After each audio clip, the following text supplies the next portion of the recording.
अस्सलाम वालेकुम वरहमतुल्लाहि वबरकातुहू। तो आज जो है हमारा लेक्चर नंबर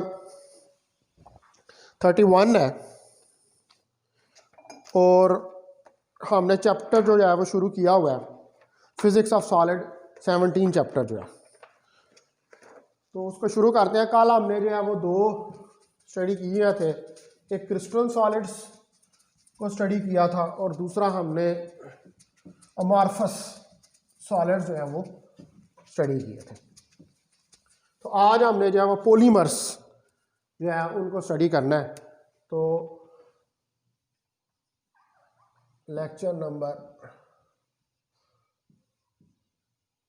31, उसमें ये 31 लेक्चर है कि 30 है?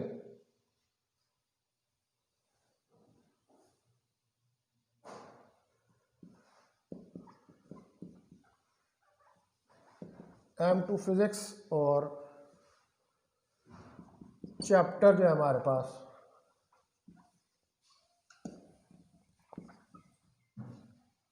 वो है 17। अच्छा, आज हमने जो है वो स्टडी करने हैं पॉलीमर सॉलिड्स जो हैं। कल हमने दो जो हैं उनको स्टडी कर लिया था बड़ा डिटेल के साथ और उनके स्ट्रक्चर जो है उनको भी हमने स्टडी किया था। तो आज हमने करना है polymer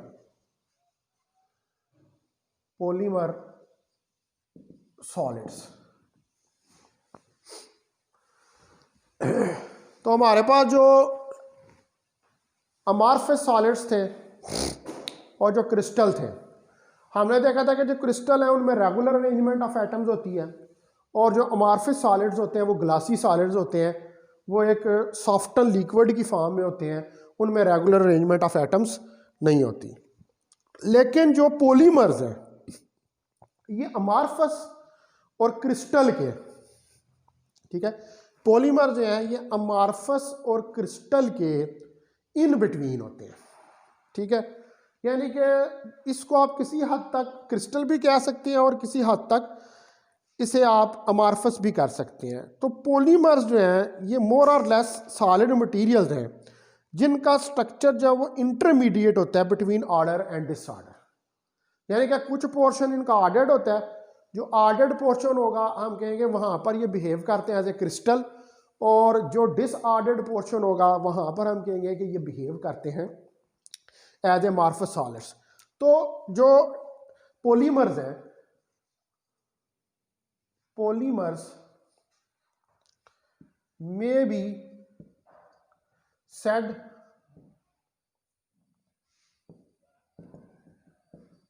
to be more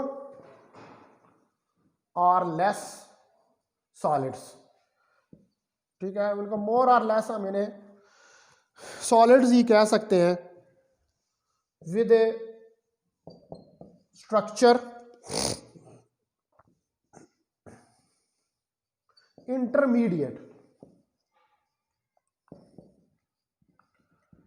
between ordered and disordered state. Ordered mean crystals और disordered mean amorphous।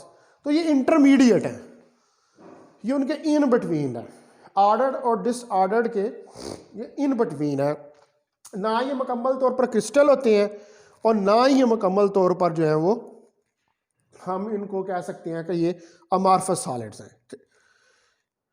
हम इनको क्लासिफाई करते हैं पुअरली या पार्शली इनटू क्रिस्टल सॉलिड्स, ठीक है। होता तो नहीं है क्रिस्टल, लेकिन हम इनकी क्लासिफिकेशन के अंदर हम ये कह देते हैं कि पुअरली जो है ये किसी हद तक जो है ये क्रिस्टल्स हैं, ठीक है। किसी हद तक हम इनको क्रिस्टल्स का नाम जो है वो दे देते हैं, ठीक है। तो मोस्ट ऑफ द जो नेचुरली अकरिंग सिंथेटिक मटेरियल्स हैं, ठीक है, ये मोस्ट जो नेचुरली सिंथेटिक मटेरियल्स हमारे पास अकर करते हैं वो पॉलीमर्स हैं। प्लास्टिक, सिंथेटिक रबर्स, ये सब पॉलीमर हैं। इनको हम पॉलीमर कहते हैं क्योंकि ये फॉर्म होते हैं हमारे पास पॉलीमराइजेशन से, पॉलीमराइजेशन रिएक्शन से। जिसके अंदर जो रिलेटिवली सिंपल मॉलिक्यूल्स होते हैं उनको हम कंबाइन करते हैं मैसिव लॉन्ग चेन मॉलिक्यूल्स के अंदर, ठीक है। और एक 3 डायमेंशनल स्ट्रक्चर जो है वो हमारे पास बनता है। तो जो सिंथेटिक मटेरियल्स हैं, ठीक है, सिंथेटिक मटेरियल अभी आप ये रबड़ होता है, ठीक है, प्लास्टिक होता है, ये जितनी चीज़ें हैं, जितने सिंथेटिक मटेरियल्स हैं जो नेचुरली अकर करते हैं, ये सारे सिंथेटिक मटेरियल जो है ये पॉलीमर्स हैं। आप अगर इनको देखें तो ये ना आपको पूरी तरह क्रिस्टल लगते हैं और ना ही आपको पूरी तरह अमार्फस लगते हैं, ठीक है। ये क्रिस्टल और अमार्फस के इन बिटवीन जो है ये होते हैं।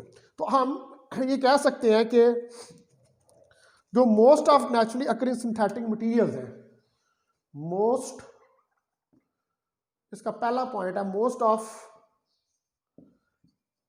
नेचुरली अकरिंग सिंथेटिक मटेरियल्स जो है वो पॉलीमर्स हैं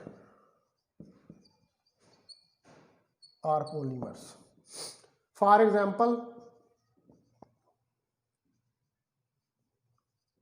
नंबर 1 पे हमारे पास सिंथेटिक रबड़,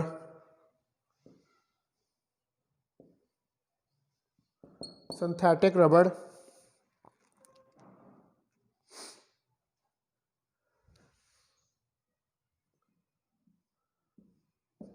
और नंबर 2 के ऊपर प्लास्टिक। रबड़ और प्लास्टिक ये सबसे बड़ी एग्जांपल्स हैं किसकी, पॉलीमर्स की, ठीक है। इनको हम क्या, सिंथेटिक रबड़ और प्लास्टिक को हम क्या कहते हैं, these are known as polymers. तो ये जिस प्रोसेस से ये फॉर्म होते हैं, ठीक है, इसका सेकंड पॉइंट कि जिस प्रोसेस से ये फॉर्म होते हैं उसको हम कहते हैं पॉलीमराइजेशन।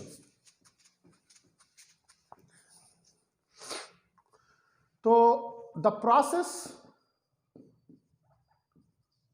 ड्यू टू विच, जिसकी वजह से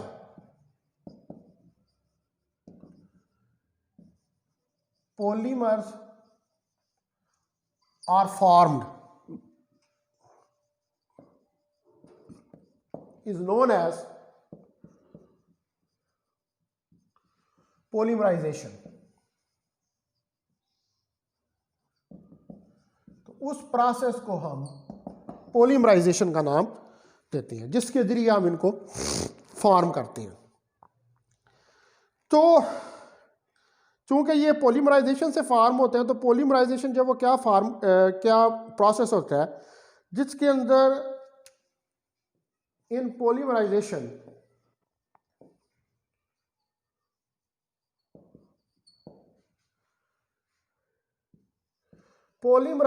के अंदर हमारे पास जो लॉन्ग चेन मॉलिक्यूल्स होते हैं, ठीक है, या सिंपल मॉलिक्यूल्स होते हैं, जो इन पॉलीमराइजेशन सिंपल मॉलिक्यूल्स जो हैं ये कंबाइन होते हैं और combined into long chain massive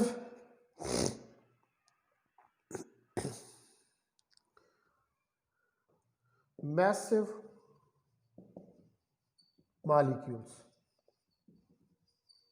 ठीक है जी। ये उनके साथ कंबाइन हो जाते हैं जो मैसिव लॉन्ग चेन मॉलिक्यूल्स होते हैं, या जिसको हम कहते हैं 3 डायमेंशनल स्ट्रक्चर।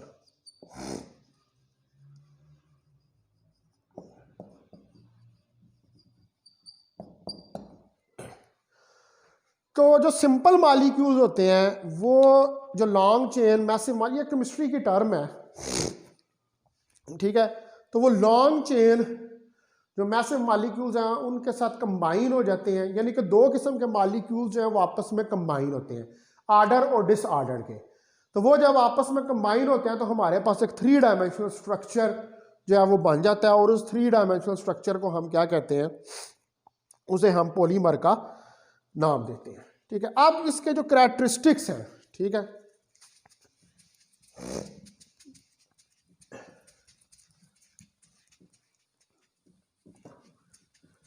इसके जो हमारे पास स्पेसिफिक कैरेक्टरिस्टिक्स हैं,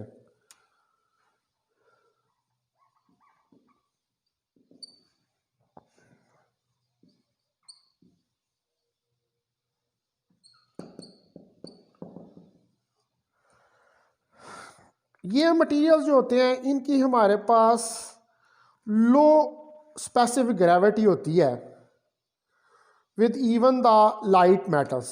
लो स्पेसिफिक ग्रेविटी होती है लाइट मेटल्स के लिए। स्पेसिफिक ग्रेविटी क्या होती है? स्पेसिफिक ग्रेविटी एक्चुअली होती है strength, good strength to weight ratio. ठीक है, जो आपकी जो स्ट्रेंथ होती है मटेरियल की और उसकी जो रेशो होती है वेट के साथ, उसको हम कहते हैं स्पेसिफिक ग्रेविटी। तो ये जो पॉलीमर्स होते हैं, polymers have low specific gravity. Specific gravity क्या होती है? ये रेशो होती है गुड स्ट्रेंथ ओवर वेट। ठीक है, वेट, ग्रेविटी वेट ही होता है, उसकी ये रेशो जो है ये हमारे पास होती है। ठीक है, तो पॉलीमर जो है ये हमारे पास जो केमिकल कम्बिनेशन होता है कार्बन का विद ऑक्सीजन, हाइड्रोजन, नाइट्रोजन और दूसरी मेटल्स या नॉन मेटल एलिमेंट्स। ठीक है, यानी कि जो पॉलीमर्स हैं ये कंसिस्ट कर रहे होते हैं। ठीक है, polymers consist of wholly or in part, मुकम्मल तौर पर जो किसी पार्ट के अंदर, ऑफ केमिकल कम्बिनेशन, इनका केमिकल कम्बिनेशन होता है ऑफ कार्बन, कार्बन का विद ऑक्सीजन, ऑक्सीजन के साथ हाइड्रोजन, नाइट्रोजन, हाइड्रोजन, नाइट्रोजन। ठीक है, हाइड्रोजन और नाइट्रोजन और other and other metallic and non metallic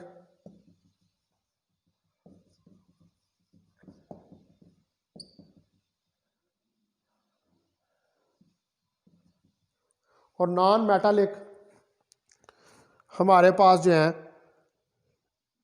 वो मटेरियल्स होते हैं, मेटालिक और नॉन मेटालिक मटेरियल्स।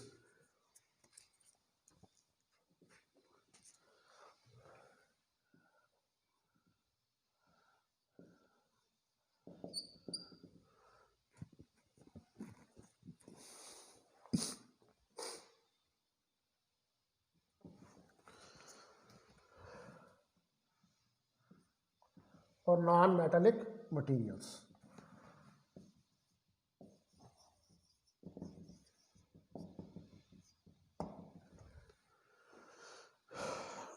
ठीक है, तो इसका मतलब है कि पॉलीमर्स जो है, ये जो सेंटेंस मैंने लिखी है, पॉलीमर्स जो है ये मिलकर बनते हैं किनके? Chemical combination. कार्बन जो है, कार्बन का केमिकल कम्बिनेशन होता है किससे? ऑक्सीजन से, हाइड्रोजन से, नाइट्रोजन से, या कुछ अदर मेटेलिक और नॉन मेटेलिक मटीरियल्स होते हैं, उनके साथ जब कार्बन जो है वो रिएक्ट करती है, केमिकली रिएक्ट करती है, तो उसके नतीजे में हमारे पास पॉलीमर्स जो है वो बनते हैं। यानी कि पॉलीमर्स जो है वो इन चीज़ों के ऊपर कंसिस्ट कर रहे होते हैं। ये केमिकल कम्बिनेशन होता है किसका, कार्बन का, किसके साथ, हाइड्रोजन, नाइट्रोजन या अदर मेटिकल और नॉन मेटिकल एलिमेंट। अब इसकी एग्जांपल्स में देखें आप, मैंने पहले भी बनाई है कि जो सिंथेटिक रबर है वो पॉलीथीन, पॉलिएस्टर, ठीक है, ये सारे इन पॉलीमर्स की एग्जांपल्स हैं। देखें आप एग्जांपल्स,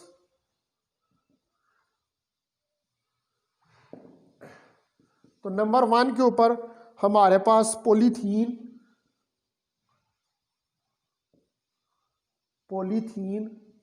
ठीक है, फिर पॉलीस्टीरीन,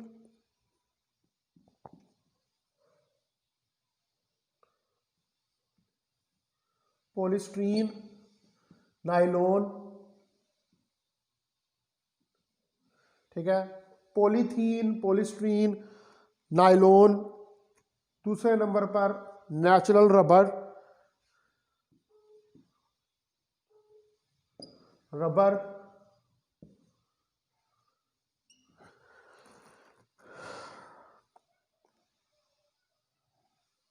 और तीसरे नंबर पर हमारे पास प्लास्टिक।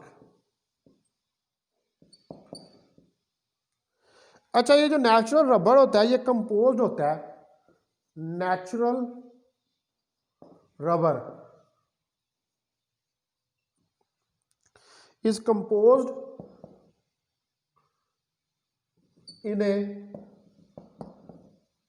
प्योर स्टेट, ये कंपोज्ड होता है प्योर स्टेट में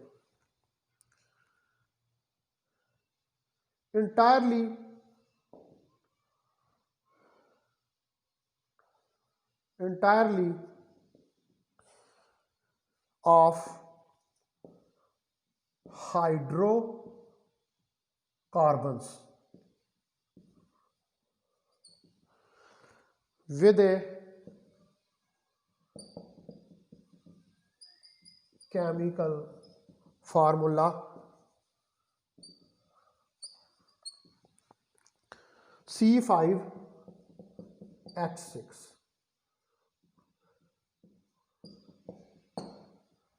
ठीक है, तो ये जो नेचुरल रबर होता है ये कंपोज किसका होता है, प्योर स्टेट में ये हाइड्रोकार्बन्स होते हैं, यानी कि हाइड्रोजन और कार्बन का हमारे पास कम्बिनेशन होता है। हाइड्रोजन और कार्बन के कम्बिनेशन से हमारे पास नेचुरल रबर जो बनता है और C5H6 जो है वो इसका फार्मूला है। ठीक है जी, तो ये जो इन बिटवीन हमारे पास सॉलिड्स होते हैं इनको हम क्या कहते हैं, इनको हम पॉलीमर्स का नाम देते हैं। और इसकी एग्जांपल्स में हमारे पास polythene, polystyrene, nylon, natural rubber, plastic, ये सारी जो है ये इसकी एग्जांपल्स हैं।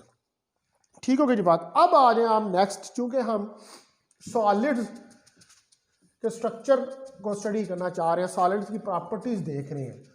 अब सॉलिड्स की स्ट्रक्चर या प्रॉपर्टीज को देखने के लिए हमें जिन चीज़ों को समझने की ज़रूरत है, एक चीज़ तो हमने सॉलिड्स की किस्में जो हैं यहाँ पर भी देख ली हैं कि सॉलिड्स जो हैं वो हमारे पास कितनी किस्म के होते हैं। ठीक है, अब हमने देखना है कि हमारे पास क्रिस्टल लेटस क्या होता है। ठीक है जी, क्रिस्टल लेटस हमारे पास क्रिस्टल लेटस जो है क्या होता है, तो जो क्रिस्टल सॉलिड होता है ये कंसिस्ट करता है 3 डायमेंशनल पैटर्न पे, और वो 3 डायमेंशनल पैटर्न जो है वो अपने आप को रिपीट करता है अगेन और अगेन। तो जो स्मॉलेस्ट 3 डायमेंशनल बेसिक स्ट्रक्चर होता है उसको हम कहते हैं यूनिट सेल।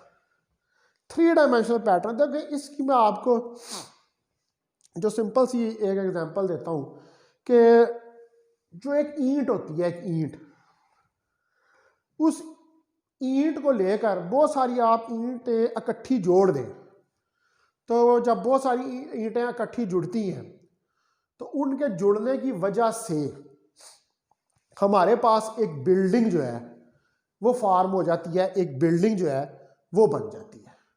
ठीक है, तो उसके अंदर क्या है, ईंट जो है वो ईंट जो है एक बेसिक यूनिट सेल है, यानी कि बहुत सारे यूनिट सेल, यानी कि बहुत सारी ईंटें आप इकट्ठी जोड़ दें तो इकट्ठी जोड़ने से बिल्डिंग बन जाती है। इस तरह अगर बहुत सारे आप यूनिट सेल्स जो हैं उनको आपस में जोड़ दें तो उनके जोड़ने से हमारे पास एक क्रिस्टल जो है वो फॉर्म हो जाता है। ठीक है, तो ये 3 डायमेंशनल पैटर्न, एक यूनिट सेल एक 3 डायमेंशनल पैटर्न है और ये बहुत सारे 3 डायमेंशनल पैटर्न्स अपने आप को रिपीट करते हैं, यानी कि ये बहुत सारे 3 डायमेंशनल पैटर्न्स जो हैं ये आपस में एक दूसरे के साथ जुड़ते हैं और जुड़ने के बाद हमारे पास एक क्रिस्टल जो है वो फॉर्म हो जाता है। ठीक है, तो अ क्रिस्टलन सॉलिड, अ क्रिस्टलन सॉलिड, जो क्रिस्टल सॉलिड है, ठीक है, कंसिस्ट ऑफ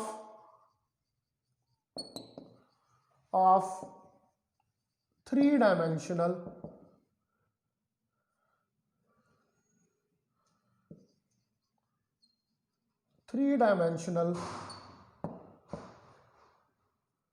पैटर्न। ये 3 डायमेंशनल पैटर्न जो है उस पर कंसिस्ट कर रहा होता है दैट रिपीट्स, जो कि अपने आप को रिपीट करता है, repeats it's self again and again, जो बार बार अपने आप को रिपीट करता है। ठीक है, again and again it will repeat itself. तो ये स्मॉलेस्ट 3 डायमेंशनल बेसिक स्ट्रक्चर जो है, this smallest 3 dimensional structure is known as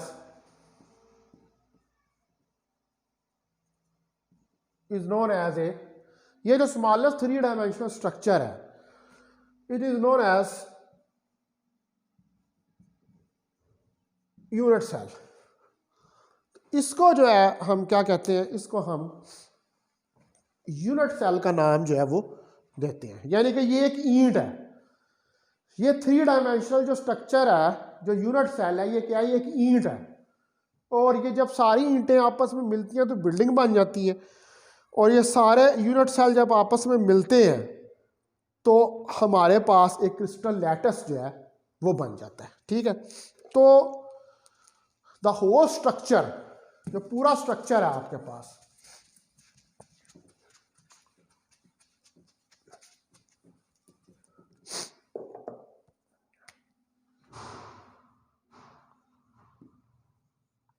the whole structure is obtained, जो पूरा स्ट्रक्चर है आपके पास वो हम हासिल कर लेते हैं by the repetition,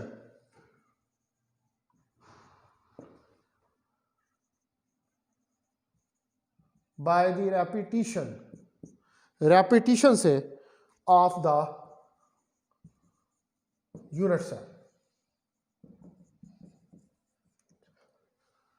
which is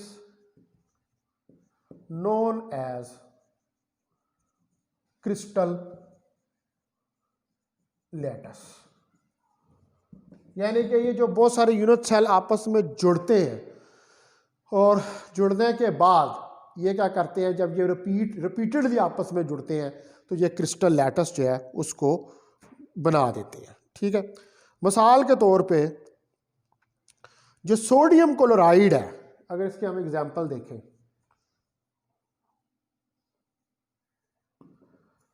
तो एग्जांपल में आप देखें कि हमारे पास जो पैटर्न है सोडियम क्लोराइड का, the pattern of sodium chloride, जो पैटर्न हमारे पास सोडियम क्लोराइड का is of A cubic shape, उसकी शेप जो है पैटर्न की वो क्यूबिक है, क्यों है ऐसे, ये क्यूब की फॉर्म के अंदर हमारी उसकी शेप है। तो क्यूब के अंदर तमाम साइड्स जो हैं वो राइट एंगल्स के ऊपर एक दूसरे से मिलती हैं, यानी कि अगर राइट एंगल्स के ऊपर इस तरह के बहुत सारे क्यूब जो हैं वो एक दूसरे के साथ जोड़ दें, अगर आप अपनी बुक में देखें तो उसने ये बहुत सारे क्यूब जो हैं वो जोड़े हुए हैं और एक सोडियम क्लोराइड का लेटेस्ट जो है वो शो किया हुआ है कि ये बहुत सारे क्यूब जो हैं इनको अगर आपस में हम राइट एंगल्स पे जोड़ दें तो इन्हें क्यूबिक क्रिस्टल जो होता है उसके अंदर ऑल साइड्स